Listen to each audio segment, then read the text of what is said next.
Welcome to the Slop Farm. Enjoy the video.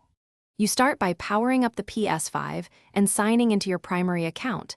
This ensures the settings you change apply to the right profile.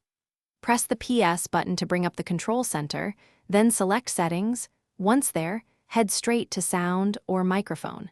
You do this because device-level mic control blocks in-game and party inputs at the source. Make sure to choose the section that lists microphone input and voice chat options before moving on to the next step. Now you disable the microphone input itself so apps and games cannot pick up sound. In Input Device, pick Disabled or None. If your controller shows as a mic source, select that and switch it off. Also toggle settings like microphone status when logged in or transmit device to off. These stop automatic transmission.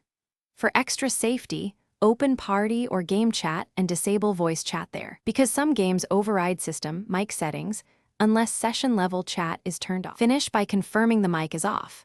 Start a party or look at the control center's microphone indicator to verify no input is registered. If you still hear or transmit audio, make sure your headset cable, inline mute switch, or dual sense mute button isn't overriding system settings, and update controller or console firmware. Once done, restart the PS5 and recheck. If problems persist, revert recent settings, changes, or use a system restore as a last resort to recover default audio behavior. Thanks for watching. Consider subscribing if we helped you today.